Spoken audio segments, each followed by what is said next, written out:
Mahigit 1 taon na kayong kasal ni Jocelyn, pero hanggang ngayon ayaw pa rin niya magkaanak. Tama ako, di ba, Arvin? Ayaw namin magkaanak dahil pareho kaming abala sa mga negosyo namin. Gusto muna namin makapag-ipon at maging financially stable bago kami sumabak sa pagbuo ng pamilya. Hindi po kami nagmamadali na magkaroon ng anak. Ay, ano ka ba naman?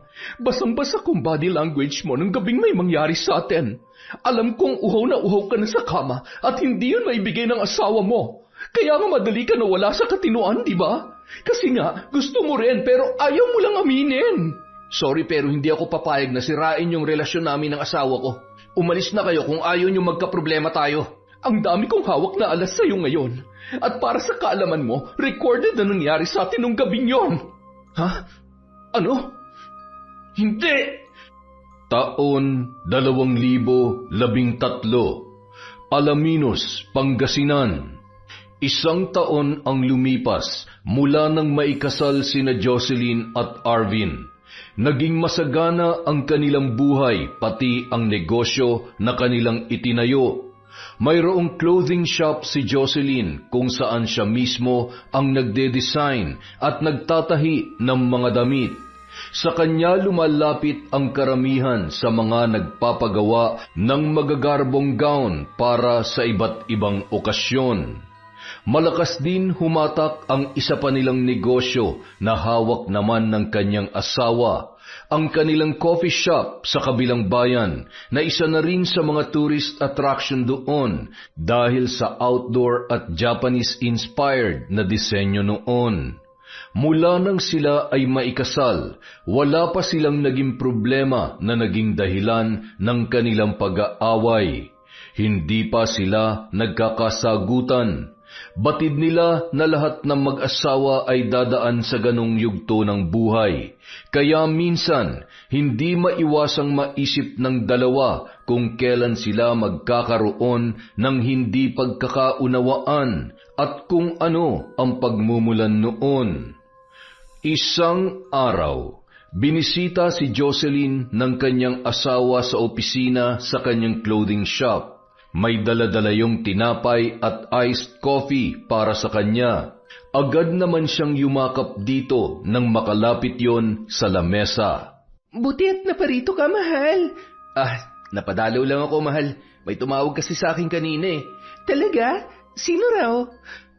Isa sa mga kamag-anak mo sa Tarlac, si Aling Tess. Hinahanap ka nila sa akin eh. Pinapatanong nila kung kailan ka raw pwedeng pumunta roon. Ha? Bakit naman ako pupunta doon? Ano raw meron? Dumating na raw kasi yung tita Rufina mo. Yung kapatid daw ng nanay mo na nag-abroad. Ano? Si Tita Rufina? Umuwi na? Bakit, mahal? Wala lang. Hindi ko akalaing uuwi pa siya. Akala ko kasi doon na siya pipirmi sa Canada eh. Ang tagal niya na kasing wala dito. Hindi pa man tayo magkakilala. Sa Canada na siya nagtatrabaho. Halos nakalimutan ko na nga siya eh. Ngayon ko na lang siya naalala dahil sinabi mo. So, kailan ka raw pupunta ron? Bakit naman nila ako pinapupunta? Malay mo naman, gusto kayo makita ng tita mo, kayong lahat ng mga kamag-anak niya.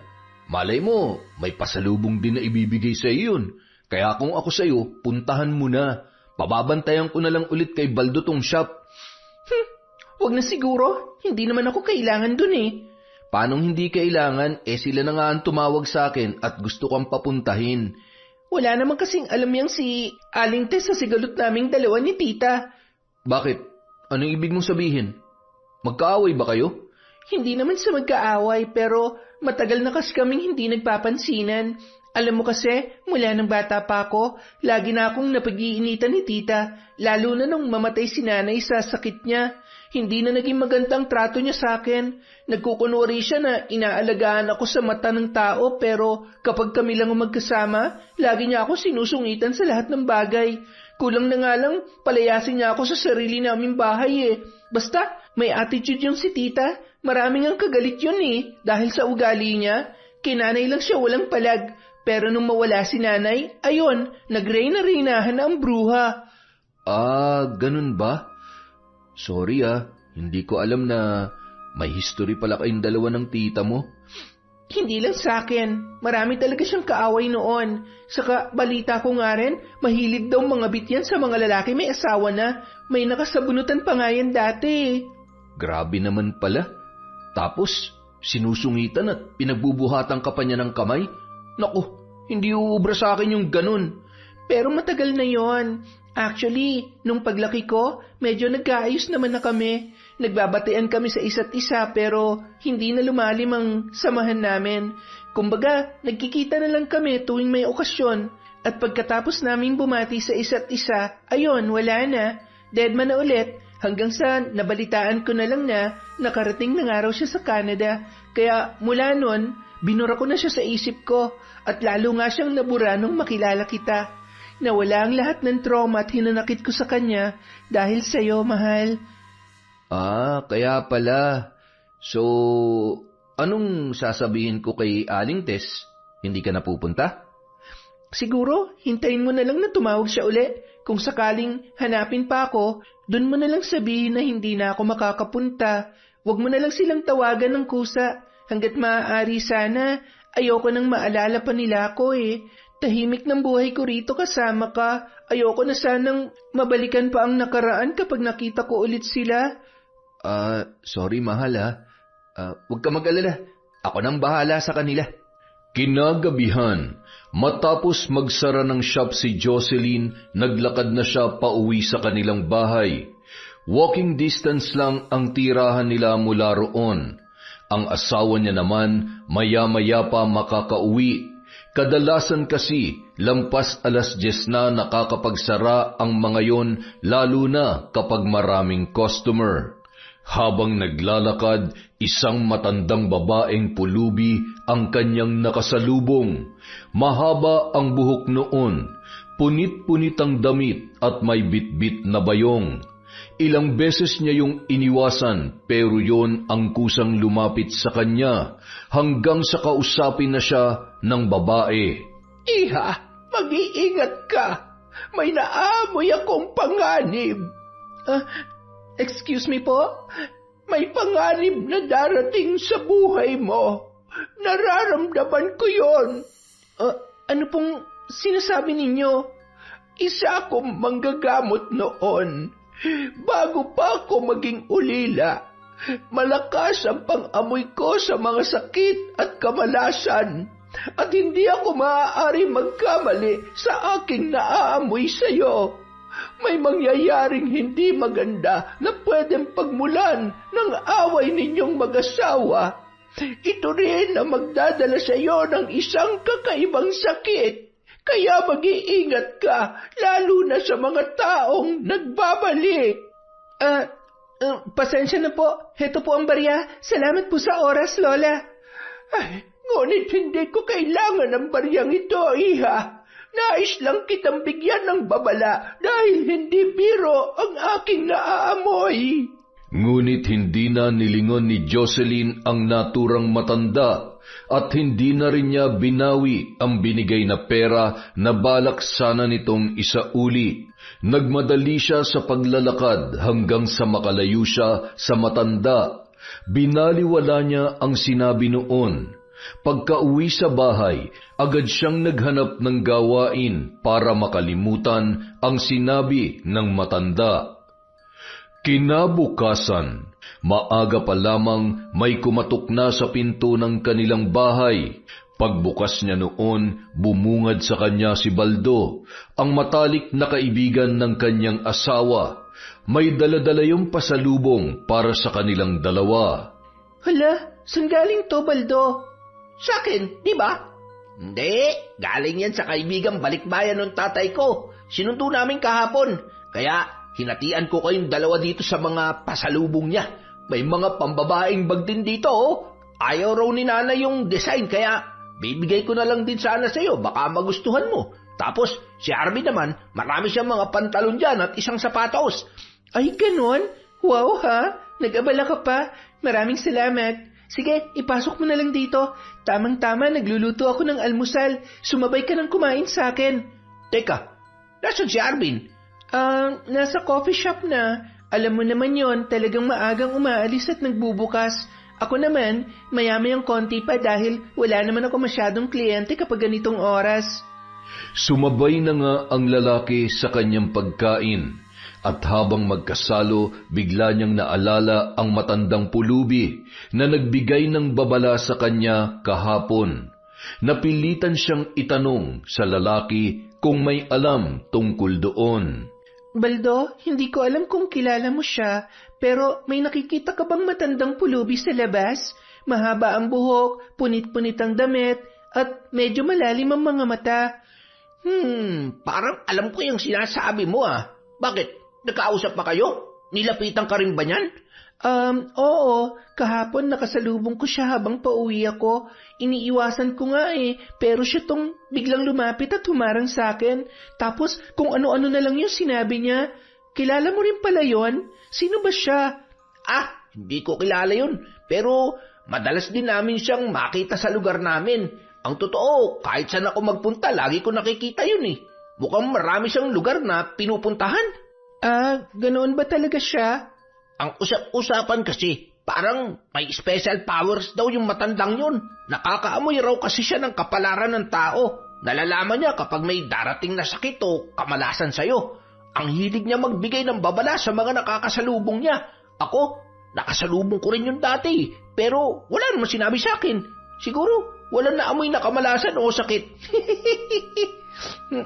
Ano? Ibig mo bang sabihin, totoo yung mga sinasabi niya? I mean, yung mga naamoy niya sa mga tao? Bakit? Ano ba sinabi niya sa'yo? Medyo hindi ko tanda pero ang sabi niya, may naamoy raw siya sa akin. Parang paparating daw na sakit. Sa akin daw dadapo, tapos magkakaroon din daw kami ng pag-aaway ng asawa ko. Hindi ko na matandaan yung iba, basta parang ganun yung sinabi niya. Hala, alam mo Jocelyn, ayoko manakot pero sa tingin ko, hindi mo dapat baliwalain yung sinabi ng matandang yun. Bakit? Totoo ba lahat yung mga sinasabi niya? Yun ang hindi ko sigurado. Ang alam ko lang talaga, nakakaamoy siya ng mga sakit at kamalasan na paparating sa tao. Yun ang kumakalat tungkol sa kanya. Pero hindi naman ako sigurado kung nagkakatotoo ba talaga lahat ng mga nararamdaman o nahuhulaan niya. Anong gagawin namin ni Arvin? Ay, mabuti pa siguro, pag-usapan niyo yan. Sabihin mo rin sa kanya yan. Tapos, lagi rin kayong magsimba. Baka sakaling hindi matuloy. O kaya makontra.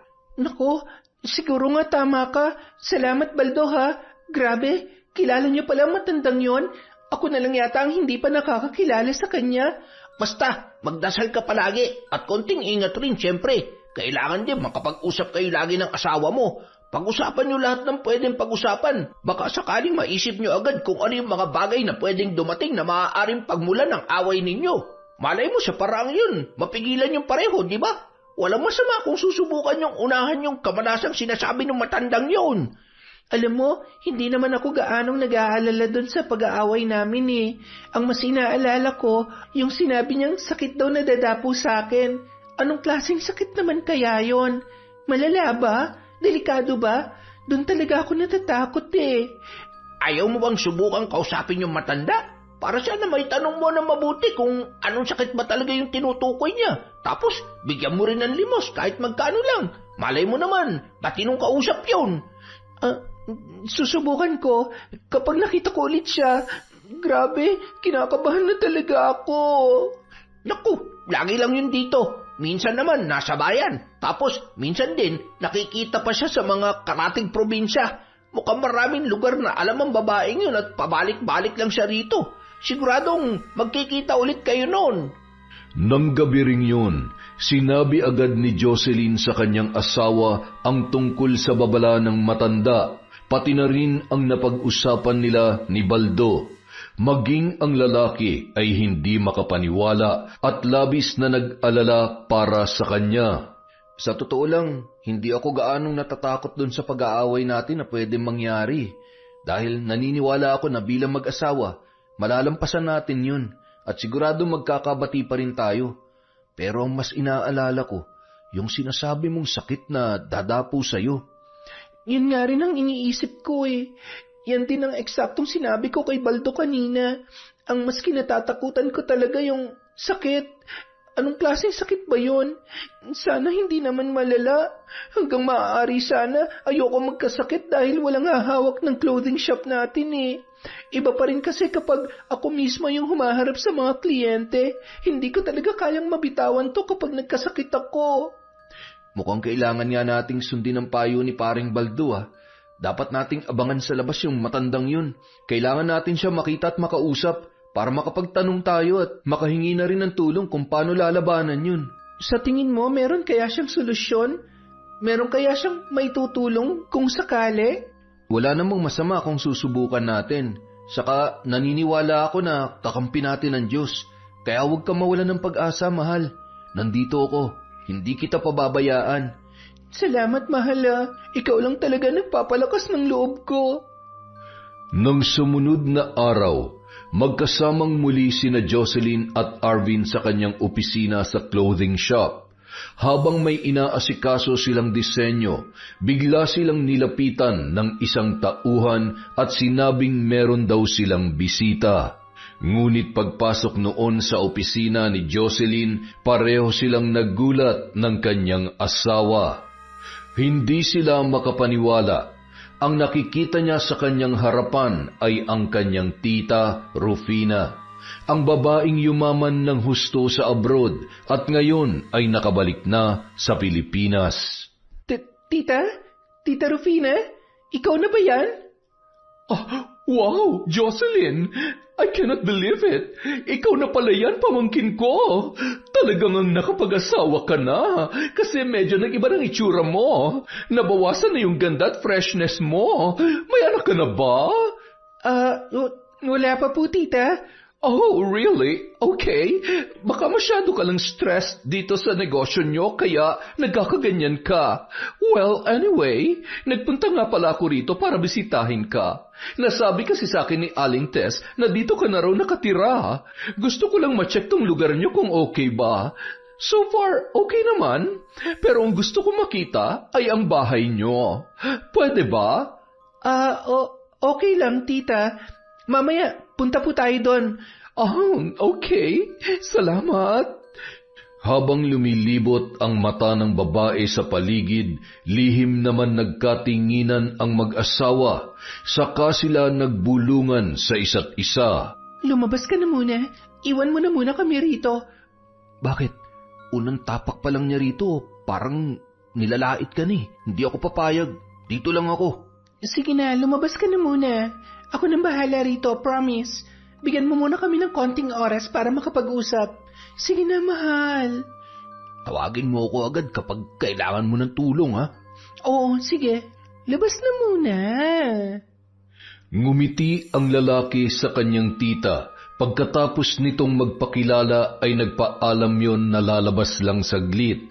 Nang maiwan na ang dalawa, doon niya na pinaupo ang kanyang tita Rufina sa harap ng kanyang lamesa. Doon nila ipinagpatuloy ang kanilang pag-uusap. So, kumusta naman kayo ng asawa mo? Ayos lang naman po. Kayo po, kumusta naman po kayo sa Canada? Kailan niyo po balak bumalik? Kauuwi ko pa lang ha. Ba't parang pinababalik mo na yata ako kaagad? Hindi naman po sa ganon. Gusto ko lang malaman kung gaano katagal ang magiging bakasyon niyo rito. Well, mga 8 buwan siguro ako rito or higit pa. Marami kasi akong aasikasuhin para dun sa mga lupa na bibilhin ko, pati sa negosyong itatayo namin ng husband ko. Ibibigay ko sila sa mga mapagkakatiwalaan kong kamag-anak. Habang kami naman ni Hubby, dun na kami pipirmi sa Canada kapag ayos ng lahat ng kailangang ayusin dito. Talaga? Mabuti naman po kung ganon. Sayang nga eh. Kung naging mabait ka lang sana sa akin, sa'yo ko sana ibibigay ang iba sa mga yon. Kaso, pasaway ka kasi nung bata ka eh. Wala ka tuloy parte. Okay lang naman po sa akin kung wala po akong parte, tita. Hindi rin naman ako manghihingi. Kaya naman po namin ang asawa ko. Yung asawa mo pala, anong pangalan niya? Arvin po. In fairness, medyo gwapo naman at matipuno ang pangangatawan. Anong trabaho niya bago kayo nagkakilala? Sa isang fancy restaurant po. Anong posisyon niya ron? Server po. Server? As in taga-serve ng mga pagkain? Parang waiter? Ganun ba? Opo. Pumatol ka talaga sa isang waiter? Pero malaking restaurant naman po yun. Fancy restaurant nga po eh. Luxurious na restaurant sa Maynila. Kahit na. Kahit nga sa ibang bansa malalaki ang sahod ng mga waiter doon eh. Pero sila pa rin ang nasa pinakamababang level. Akala ko pa naman nasa managerial position ang trabaho ng asawa mo. Pero dati pa po yun. Ngayon pareho na po kaming manager at CEO nito mga negosyo namin. Ako po ang namamahala rito sa clothing shop ko. Siya naman po dun sa coffee shop namin na medyo malaki-laki rin at dinadagsa ng mga turista. Pero malayo pa rin sa asawa ko. Yun kasing napangasawa ko sa Canada. 3 malalaking kumpanya ang hawak noon at nasa upper level din siya ng management. Kaya hindi siya basta empleyado lang. Mataas ang katungkulan niya bago pa man kami magkakilala. Mabuti naman po kung ganon. Sayang, akala ko pa naman bigatin ka na rin. Parang nahiya tuloy akong ipakilala ka sa asawa ko pagka-uwi niya rito. Medyo masungit kasi yun eh, lalo na sa mga hindi niya ka-level. Pasensya na po. Saka okay lang naman po yun. Ayos lang kahit hindi niyo na kami ipakilala sa kanya. Well, kung ganito pala ang buhay niyo rito, siguro, next time ko na lang bibisitahin ang bahay niyo. Baka lalo lang ako ma-disappoint. May aircon ba kayo doon? Meron naman po, sa kwarto. Sa kwarto lang? Ibig sabihin, tuwing gabi niyo lang binubuksan kapag matutulog na? Opo, para din po tipid sa kuryente. Sabi ko na nga ba, typical Filipino mindset pa rin. Alam mo kasi ako sa Canada, lahat ng sulok ng bahay namin merong aircon. At kapag binuksan ko yon, sabay-sabay, magdamag. Halos walang patayan. Maliban na lang siguro kung aalis na kami. Pero hindi na namin yung tinitipid kasi nga afford naman namin. Mabuti naman po kung gano'n, tita. Masaya po ako para sa inyo dahil asensado na po pala kayo. Dapat lang. Sayang kasi at pinili mong lumayo sa akin. Kung nakinig ka lang sana sa akin noon at hindi ka nagpaka-independent kuno, baka meron ka na rin lahat ng meron ako ngayon. Ay, sige na nga. Aalis na muna ako. Marami pa akong kamag-anak na bibisitahin. Hopefully, hindi ganito ang makita ko sa kanila. Sige po, tita. Salamat po sa pagdalaw. Ihatid ko na po kayo. No, I'm fine. Ako na lang mag-isa ang lalabas. Thank you. Hindi na nakasagot pa si Jocelyn. Napayuko na lamang siya at parang maiiyak sa labis na kahihiyan. Hindi niya akalain na ganoon pa rin ang ugali ng kanyang tita Rufina. Kahit matagal na yung nawala. Akala pa naman niya magkakaayos na sila dahil kusa siya nitong dinalaw. Nagpunta lang pala yun sa kanya para lalo siyang ibaba at maliitin. Muli niya tuloy naalala ang kanyang ina. Kung nandito lang sana yun, hindi sana magkakaganoon ang kanyang tita Rufina. Pagbalik ni Arvin, naabutan siya nito na nakatulala sa isang tabi. Anong sabi sa'yo ng tita mo? Naging maayos ba ang pag-uusap nyo? Oo, wala naman siya masyadong sinabi. Nangumusta lang siya. Ano naman ang sinabi sa'yo? Inaway ka ba ulit? Hindi naman. Bakit parang namumutla ka dyan? Siguro inaway ka na naman nun, no? Hindi naman. Medyo nagtampo lang ako dahil wala siyang dalang pasalubong para sa akin. Akala ko kasi kaya siya nagpunta dito dahil may pasalubong siya. Literal na nangumusta lang pala. Ni hindi na nga sumilip sa bahay umalis na kaagad. Ganoon ba? Hayaan mo na. Ang importante, tahimik na ulit ang buhay mo rito. Pero nakakapanghinayang nga rin, no?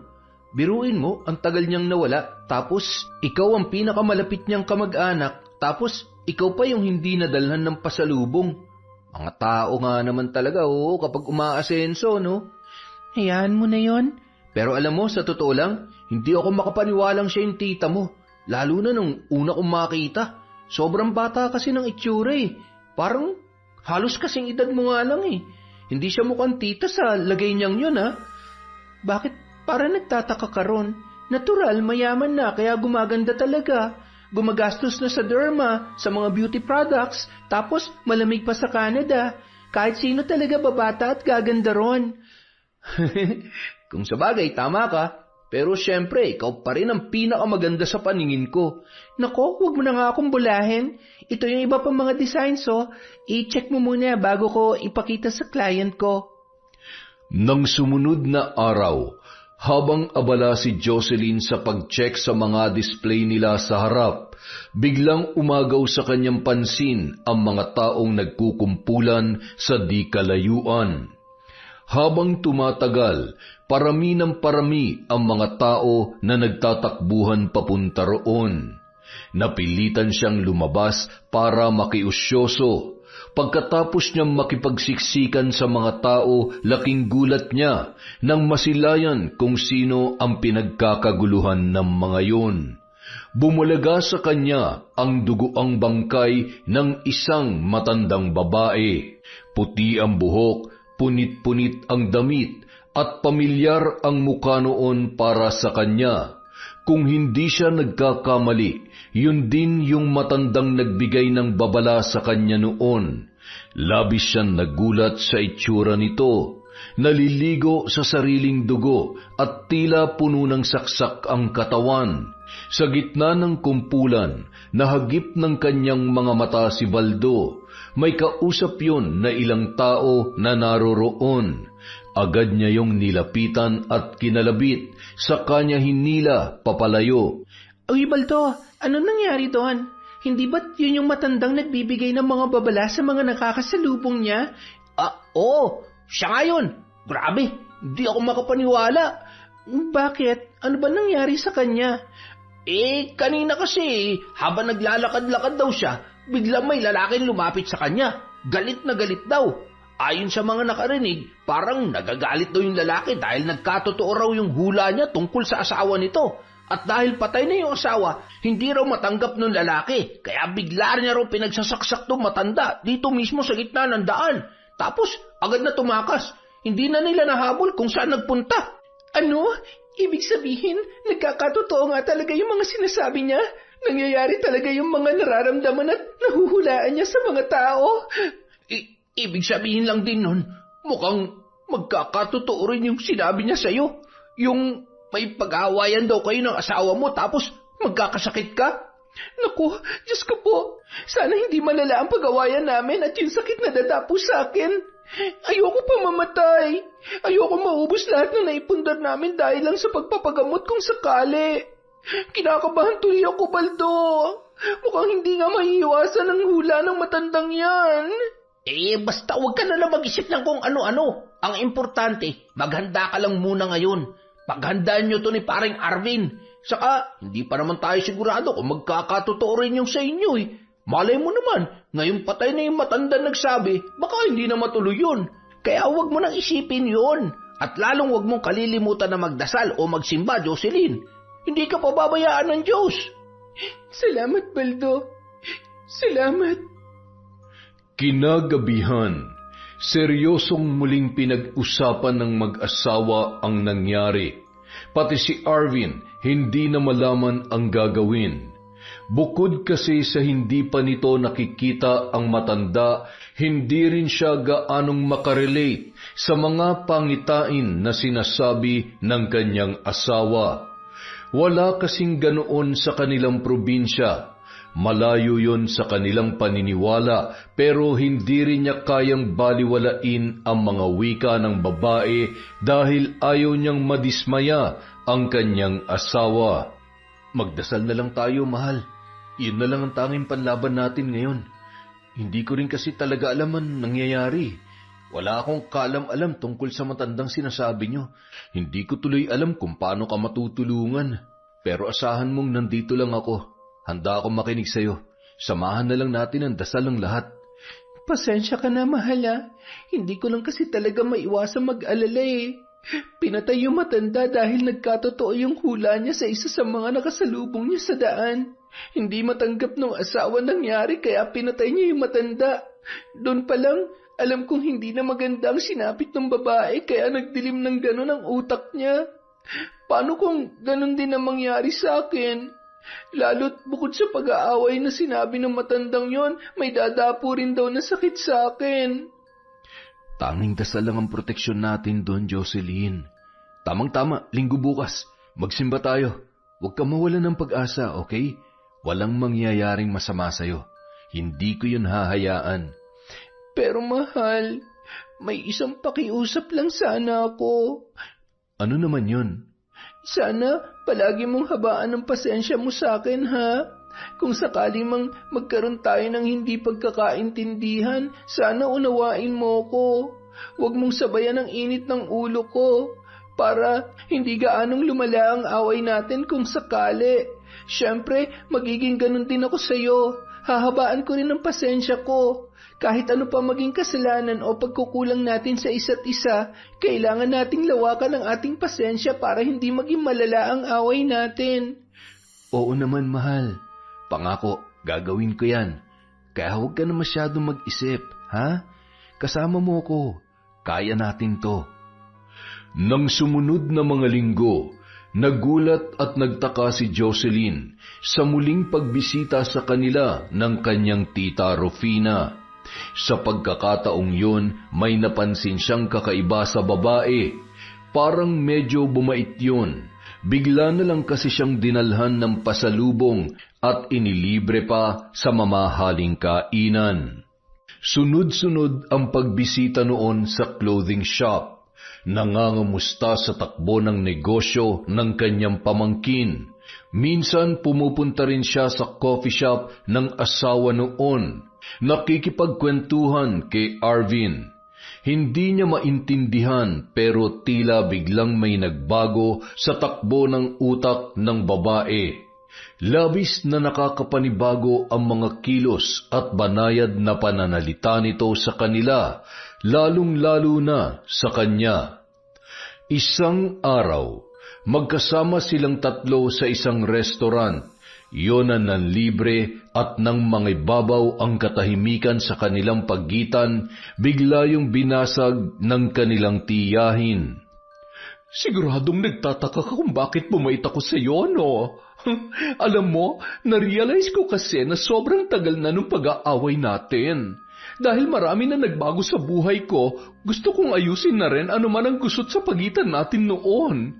At the end of the day, ikaw pa rin ang pinakamalapit kong kadugo. Ikaw ang kaisa-isang anak ni ate, kaya wala ring ibang kakalinga sa'yo, kundi ako lang.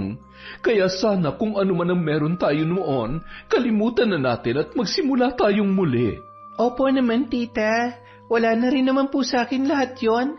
Matagal ko na pong nakalimutan yon.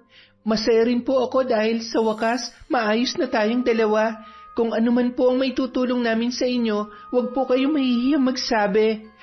Actually, yan din ang gusto kong sabihin sa inyo. Alam kong marami pa kayong haharapin pagsubok na mag-asawa, kaya wag din kayong mahiyang lumapit sa akin kung may mga pangangailangan kayo, ha? Don't worry, hindi ako maniningil o manghihingi ng kapalit sa bawat ibibigay ko.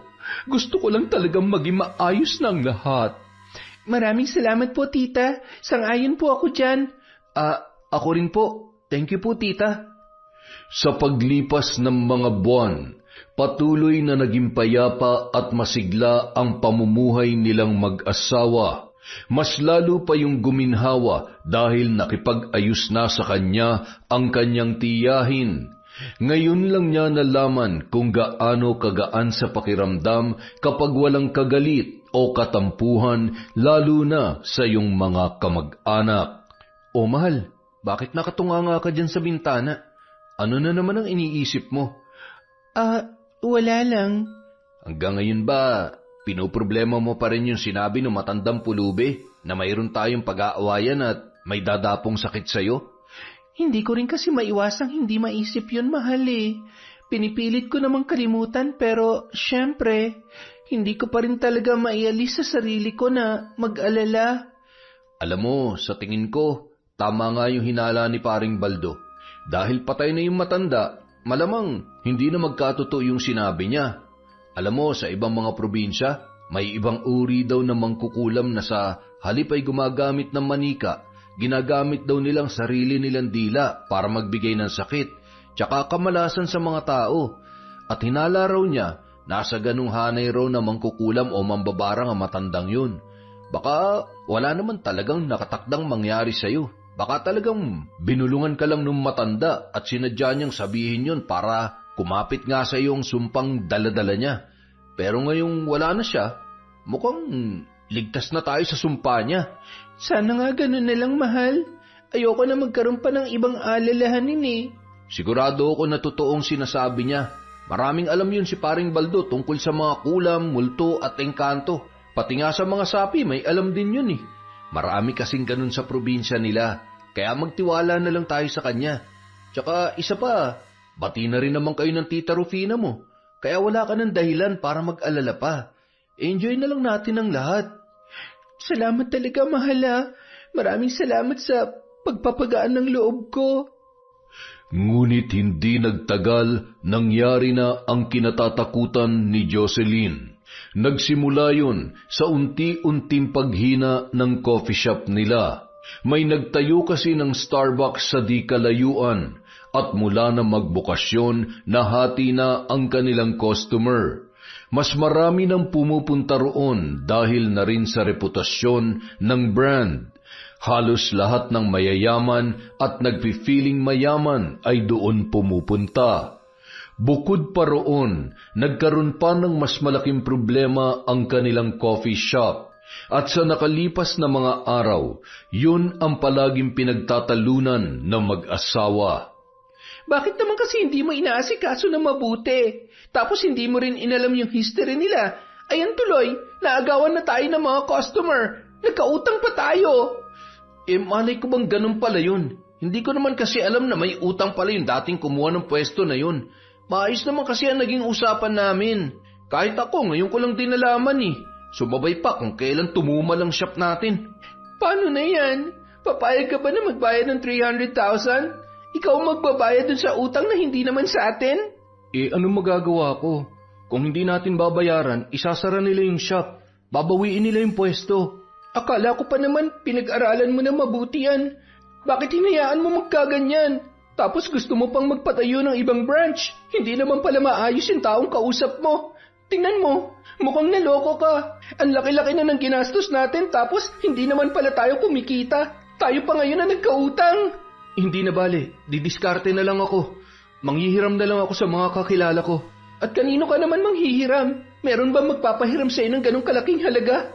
Diyos ko naman, malaking problema to, Arvin. Ayusin mo to. Ikaw ang nakaisip nito kaya dapat ikaw ang umayos.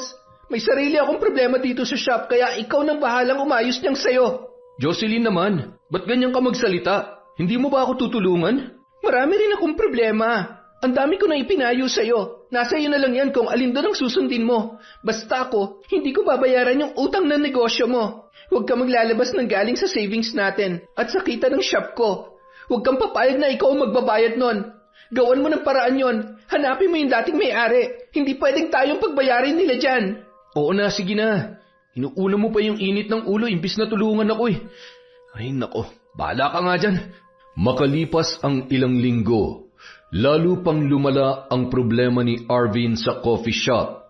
Hindi niya na talaga alam kung ano pa ang gagawin at kung kanino lalapit. Hindi na rin bumabalik ang mga suki nilang customer. Nagbibigay na sila ng discount at kung ano-anong gimmick na rin ang kanilang ginawa. Pero hindi na bumalik ang kanilang mga suki at naglipatan na sa kabilang establishment. Wala tuloy sapat na kita ang shop para mabayaran ang utang sa pwesto ng ibang mga branch na nanganganib ng magsara dahil nalulugi na rin.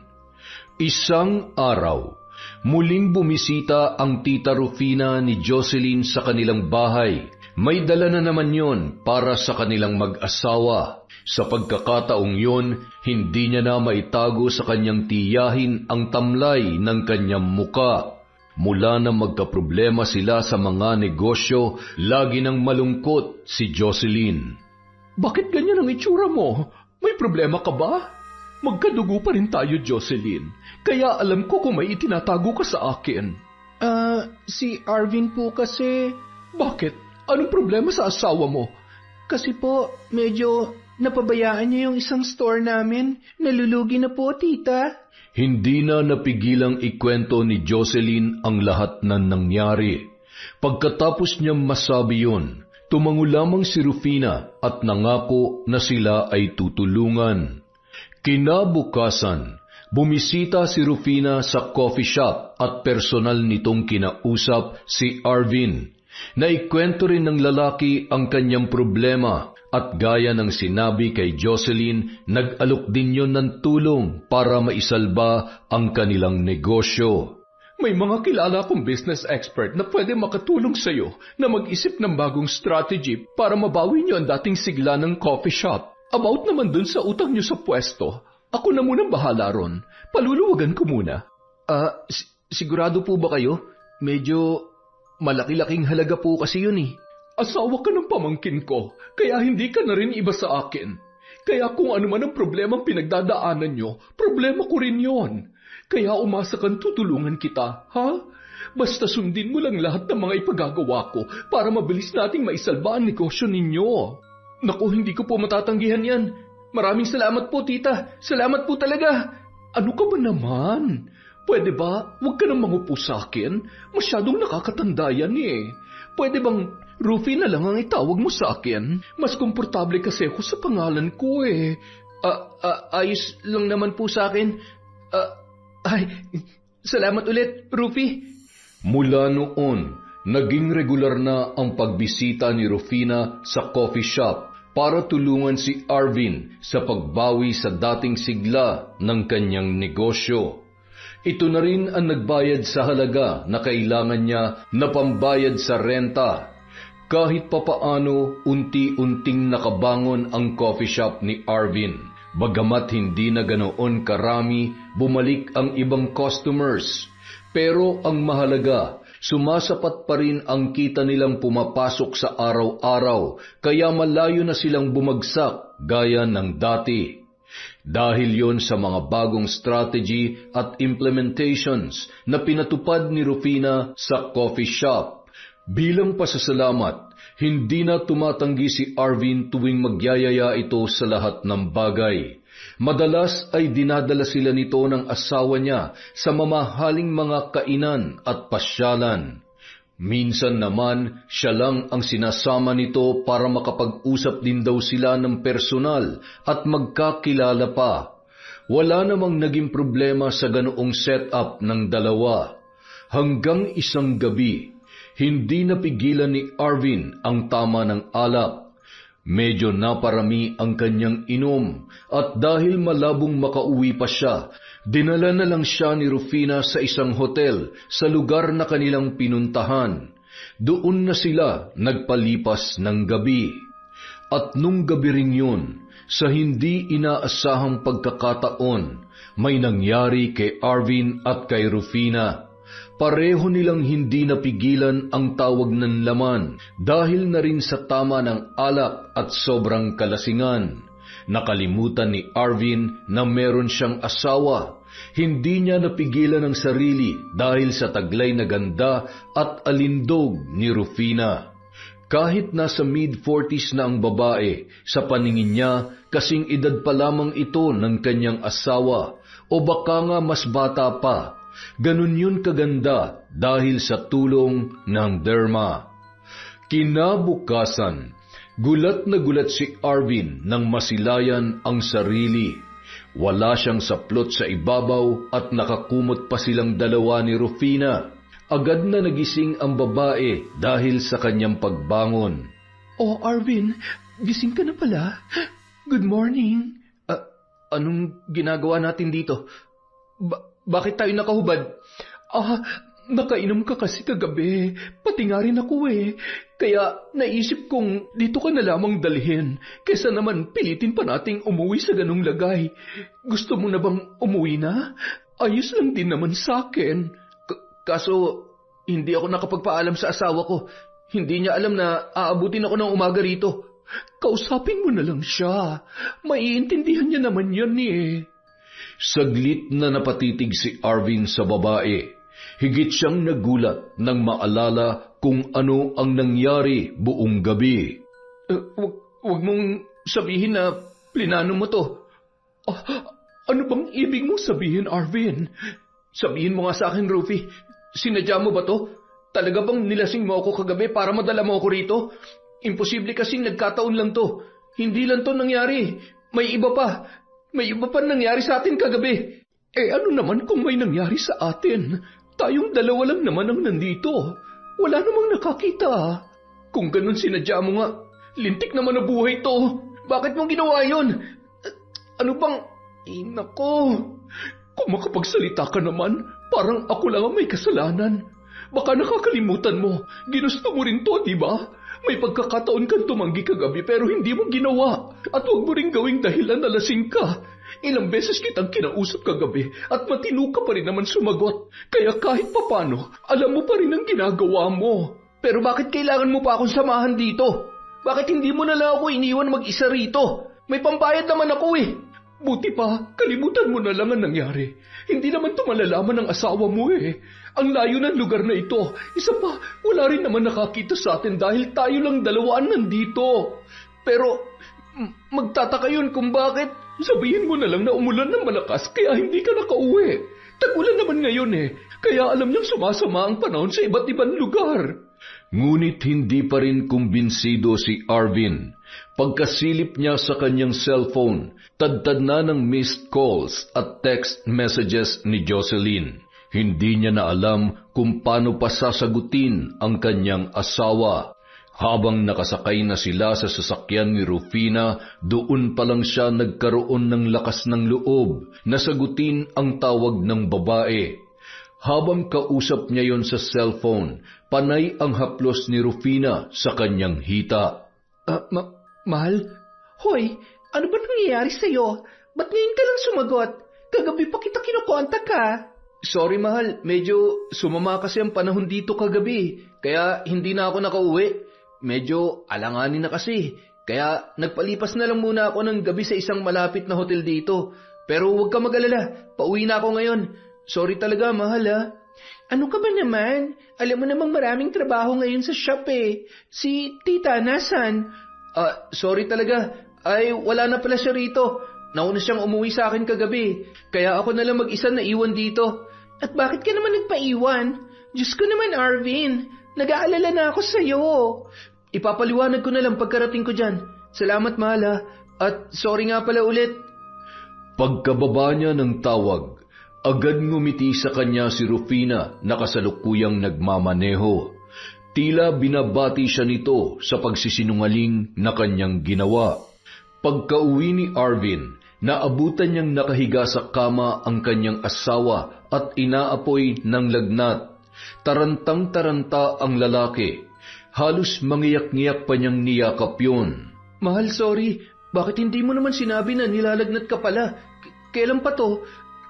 Kagabi pa. Kaya nga kita tinatawagan eh. Tatanungin ko sana kung anong oras ka makakauwi dahil masama ang pakiramdam ko. At mukhang hindi ko mabubuksan ang shop ngayon. Sorry talaga. Patawarin mo ko, mahal. Medyo sumama lang talagang panahon kagabi sa lugar na pinuntahan namin. Tapos, medyo nabisi rin ako sa mga kausap kong investor. Nagbabaka sakali ako na makuha ang loob nila para sana mas makatulong din sa coffee shop eh. Bakit hindi ka sumasagot sa tawag ko?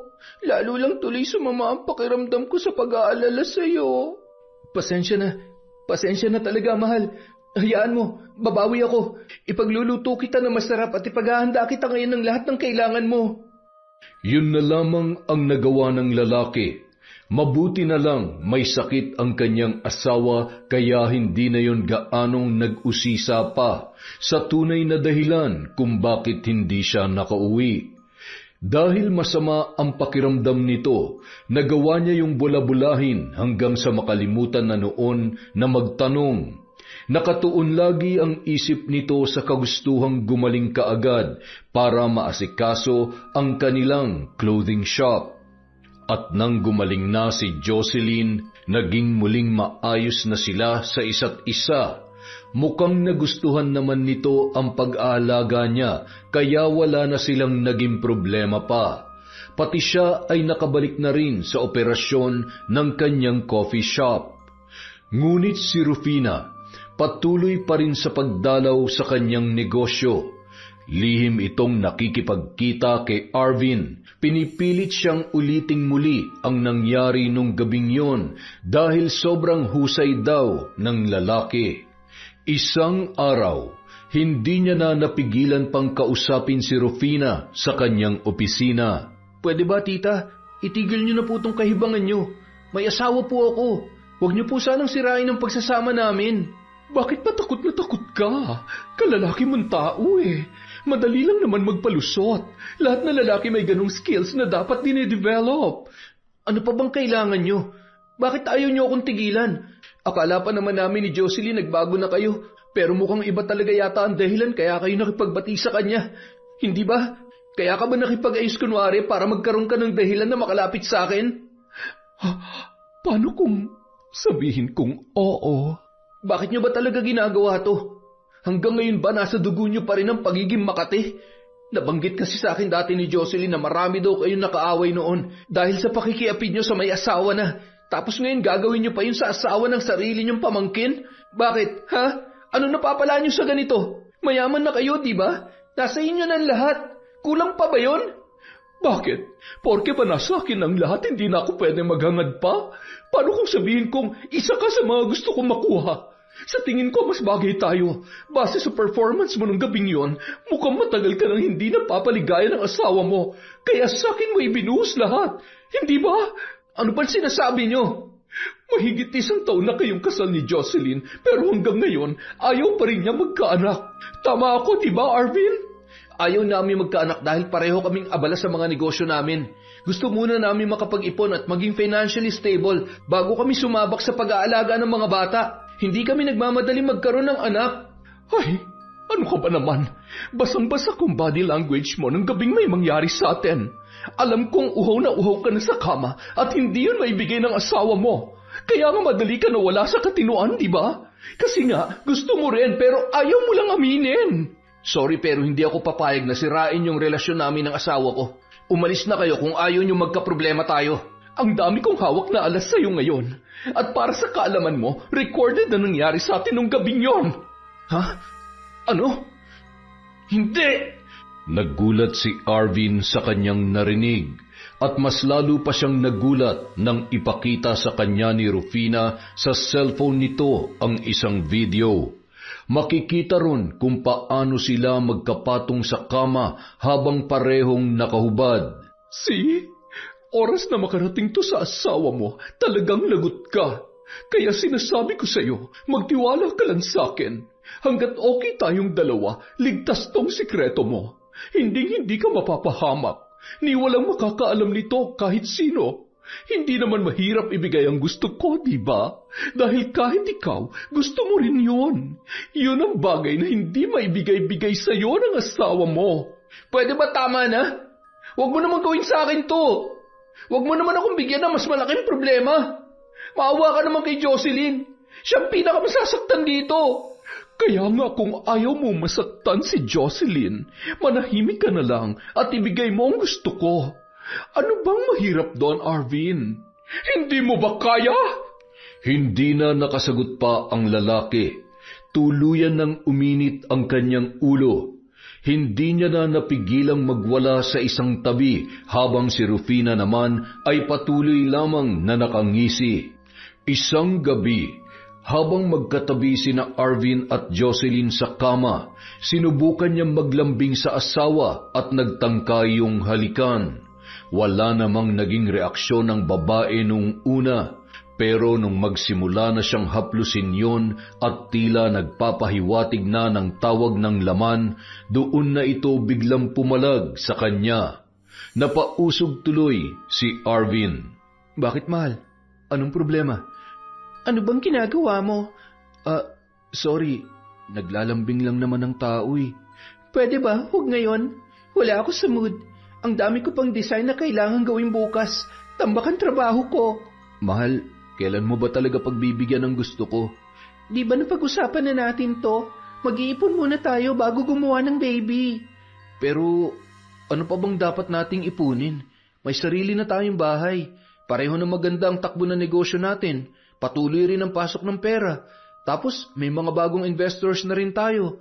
Hindi na tayo babagsak ulit. Ano pa bang hinihintay mo? Pwede ba respetuhin mo na lang muna ang gusto ko? Ayoko muna magkaanak ngayon eh. Hindi pa ako handa. Kung maaari sana mga 3 o 4 na taon pa bago tayo magkaroon ng anak. Fertile ako ngayon, kailangan natin mag-ingat. 3 o 4 na taon? Ang tagal naman nun. Tsaka gusto ko ngayon mahal eh.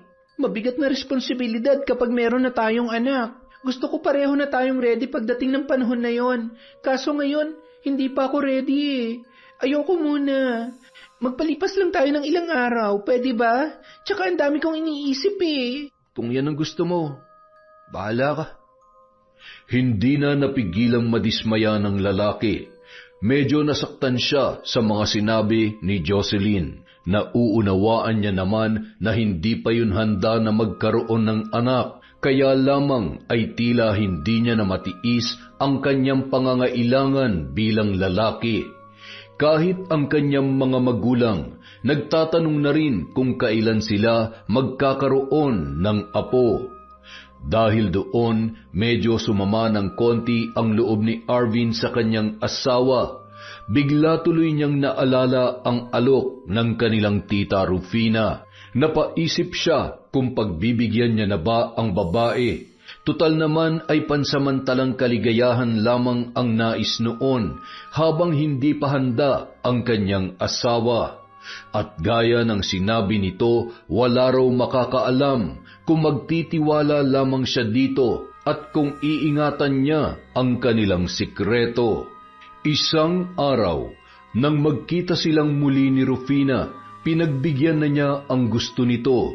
Muli nilang pinaligaya ang isa't isa sa loob mismo ng kanyang opisina. Nakatatlong round sila ng araw na yon dahil sa labis na pagkasabik ng kanyang tiyahin.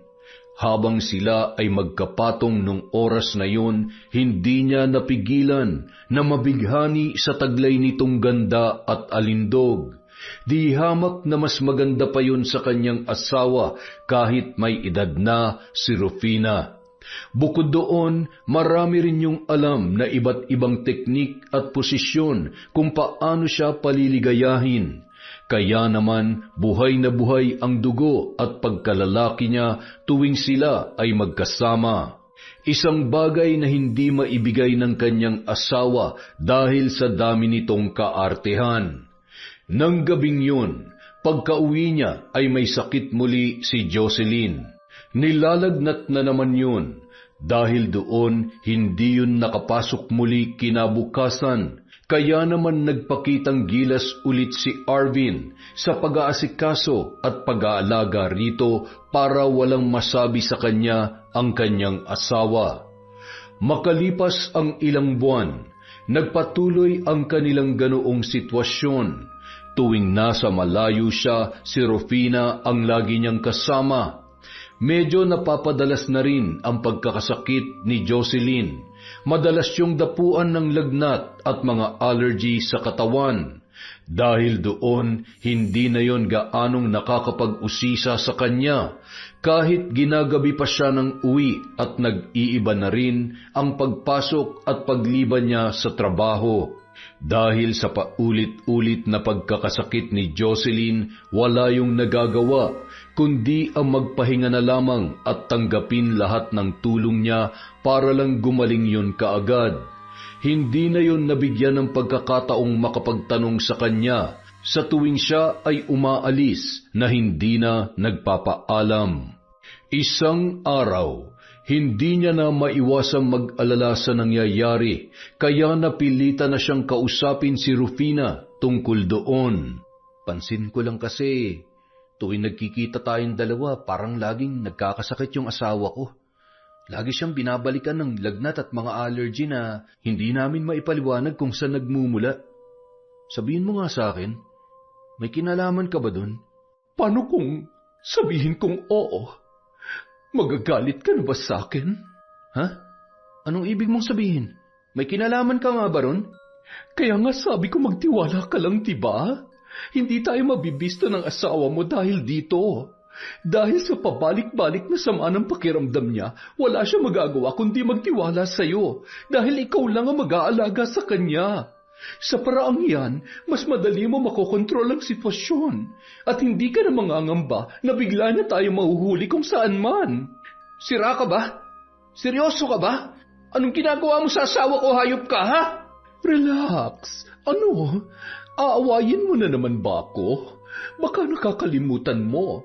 Kayang-kaya kitang ilaglag anumang oras, kaya huwag mong pinapainit ang ulo ko. Pero ano ang ginagawa mo? Pinapakulam mo bang asawa ko para magkaganon siya? Hindi lang basta kulam, mas matindi pa ron. At dahil din doon, wala rin makapagpapagaling sa kanya kundi ako lang. Ako ang magdedesisyon kung kailan siya gagaling. Kaya kung gusto mong maging maayos ang lahat at hindi na ito maging problema pa, sundin mo lang palagi ang gusto ko. Ibigay mo sa akin ang pangangailangan ko. Wala tayong magiging problema at lalo pa kitang tutulungan dito sa negosyo nyo. Hayop ka talaga, Rufina. Napakasama mo. Bakit kailangan umabot pa sa ganito? Gusto mo rin naman to, hindi ba?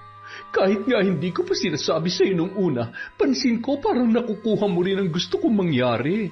Kahit ikaw, sinasamantala mo rin ang palaging pagkakasakit ng asawa mo para makontrol mo ang panahon at hindi ka niya masundan dito. Huwag mo sabihin, hindi ka nakikinabang dito. Hayop ka talaga. Alam mo, hanggat pinaliligaya mo ko, walang mangyayaring masama. Yan ang pangako ko sa'yo, magtiwala ka lang. Hindi ka mabibisto kung hindi mo rin ako bibigyan ng dahilan para ilaglag ka. Maliwanag ba, bebe ko? Pagkatapos ay bigla yung yumakap kay Arvin at hinalikan ang kanyang labi. Wala na siyang nagawa pa, napapikit na lang siya para pigilan ang kanyang luha. Habang patuloy pa rin sa paghaplos at paghalik sa kanya ang kanyang tiyahin. Hindi mo ba iniisip ang asawa mo sa Canada tuwing ginagawa mo to? Dahil ganito rin ang ginagawa ko sa kanya. Tuwing may gusto kong gawing kababalaghan, pinabibigyan ko rin siya ng sakit sa kakilala ko para hindi niya ako masundan at mawalan siya ng enerhiyang gumawa ng kahit na ano. Kaya pala, gawain mo pala talaga to. Sanay na sanay ka na dito. Kaya huwag ka nang mangamba. Hanggat sinusunod mo ko, ligtas ang sekreto mo. Ngunit habang tumatagal, palala rin ng palala ang kalagayan ni Jocelyn. May mga pagkakataon na sumusuka na yon na may kasamang bulate, at tuwing dudumi naman, may halo rin mga patay na insekto. Maging siya ay labis na nasindak dahil doon. Sinubukang ipatingin ni Arvin ang kanyang asawa sa mga doktor, pero tila walang tumatalab sa mga gamot na ibinibigay sa kanyang asawa. Patuloy pa rin na bumabalik ang kakaiba ng lagnat at allergy na may kasamang pagsusuka at pagdudumi, na may halo ring uod at insekto.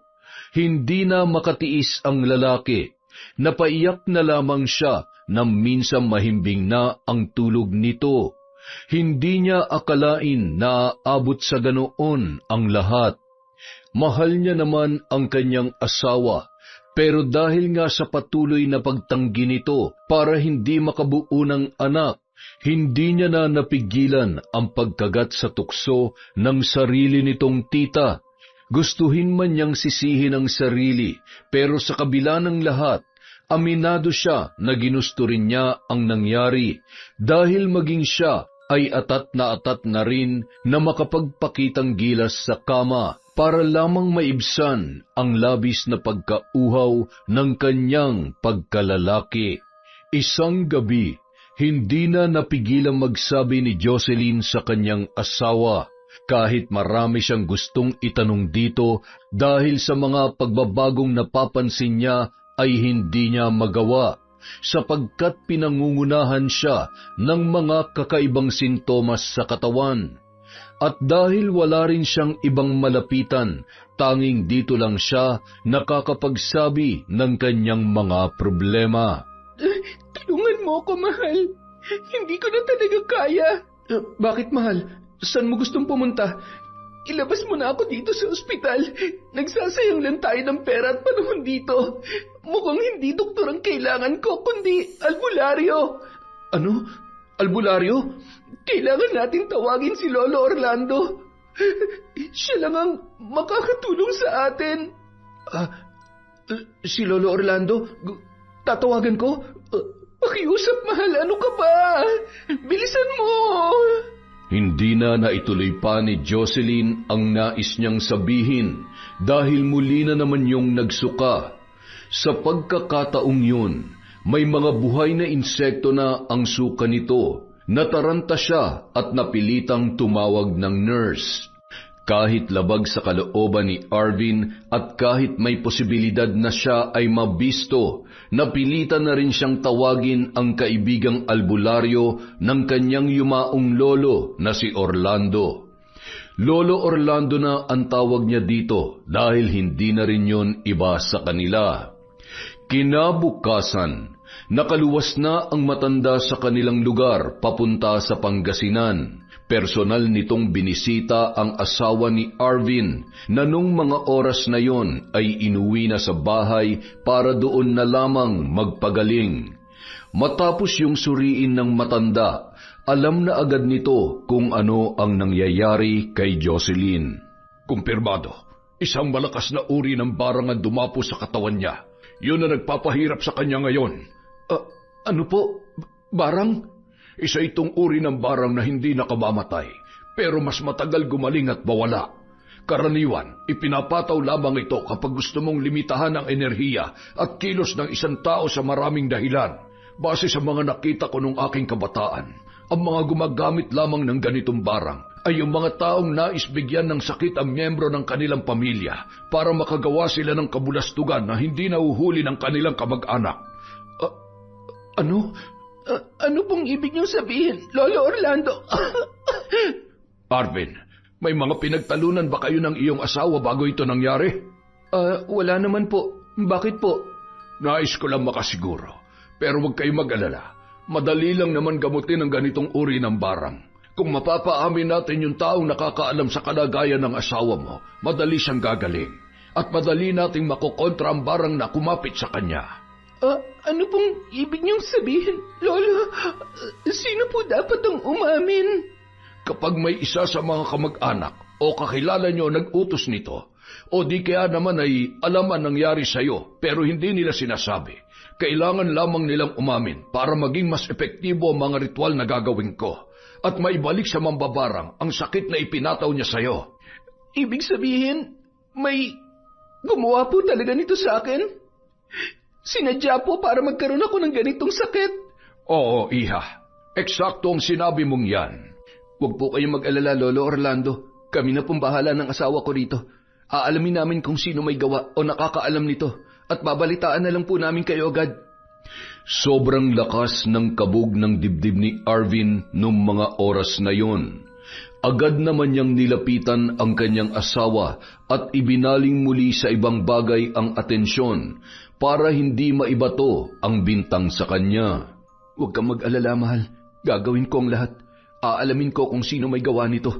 Hindi tayo titigil hanggat hindi natin nalalaman kung sino may pakana nito sa'yo. Huwag kang susuko, mahal. Magpakatatag ka lang palagi. Kinabukasan, muling nagbalik si Rufina sa coffee shop.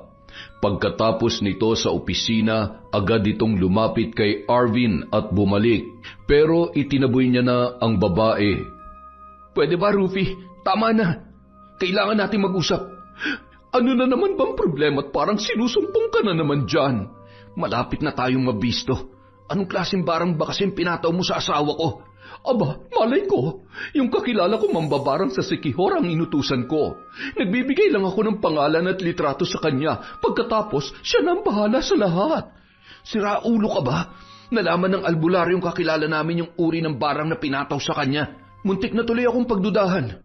Yung barang na yon binibigay lang daw kapag gusto mong bigyan ng sakit yung mahal mo sa buhay para hindi ka niya mahuli sa mga kalokohan mo. Yung albularyo mismo nagsabi niyan.